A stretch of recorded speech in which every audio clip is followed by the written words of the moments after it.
English आमच्या घरी आहे सर्वसाधारण, पण मा बापन चुलता आमच्या हिशोबाच नाही येऊ देत ना म्हणे. ठीक आहे, तर तुला छंद गिंद कोणता आहे? आता कोणती पोरगी म्हणते मला शिवण कलाचा छंद आहे, कोणती म्हणते मी टोप्या विणते, स्वेटर विणते, असे सांगता छंद. मग तुला छंद कोणता आहे? ते म्हणजे दारूच्या पार्ट्याचे झाकणं जमा करायचं आहे. छंद गिंद सांग. बर ठीक आहे.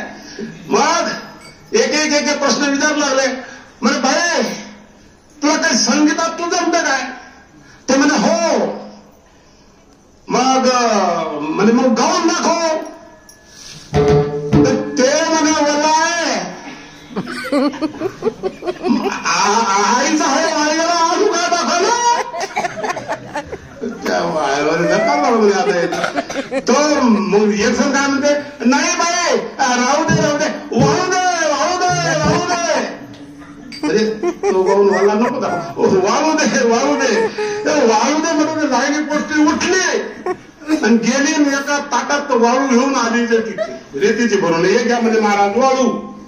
मग म्या म्हटलं माझी सोयरीत जमण्यासारखीच आहे हे तुमची सोयरीत जमतात म्हटलंय याच्यात काही वाढणार नाही. मग त्याच्यात राहायला लागले त्या पोरीची माय आली व पोळ्या घेऊन. आता हे सारं सरलं झालं. आता हे जमलं जमलं जमलं जमलं ऐकूया लागलं. पोरीची माय आली पाहता तुम्हाला सांगत कोणी पोरगी कशाला लागली होती. गाऊन दाखव म्हणजे गाणं म्हणून दाखव. तर ते म्हणे गाऊन मला आहे इथून तयार घराच्या म्हणून ना म्हटलं हे तुमची सोयी जमते. आता तुम्ही दोघे सारखे झाले हे तसेच तेही तसेच. मग इथपर्यंत गोष्ट आल्यावर मग काय झालं शेवटी आई आली पोळे घेऊन आणि जशी पोळे घेऊन आली. आता गरिबीतलं घर मोठं करत होतं पता लागत नाही भाऊ कोणा खोलीत कोण बसलं काय आणि काय नाही. पण गरिबीच्या घरात पता लवकर लागते आणि मोठे मोठे माणसं गरिबाच्या घरी पोळे पाहायला चालले. मग ते बाई आली पोळे घेऊन आणि त्याला लागली आणि तिनं पाहिलं पोराच्या तोंडाकडे.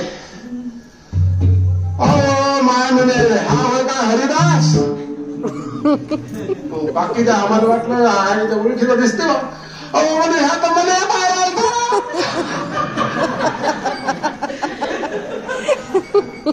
हा झाला म्हणजे पोरीला पण पोरगी देत नाही इथलं दोन देत नाही पोरगी.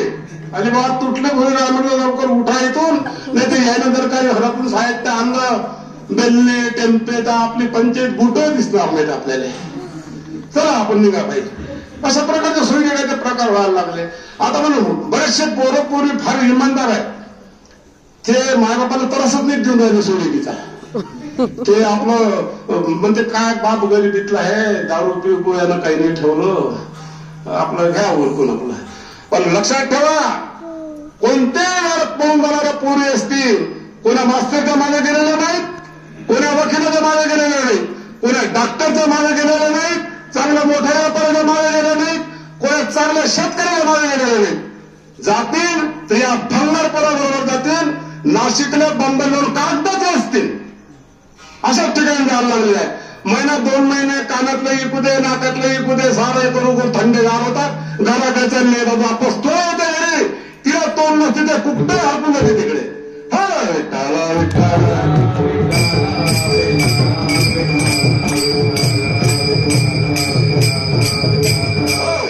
मग आता अशा प्रकारे हे तुमचं आयुष्य झालं आहे कुठपर्यंत जवळपास 30-35 पर्यंत है ना.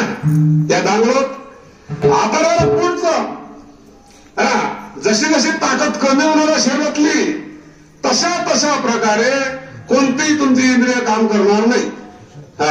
मला दुसऱ्या कळव्यामध्ये म्हणतात झालं हिन शक्ती नाकडो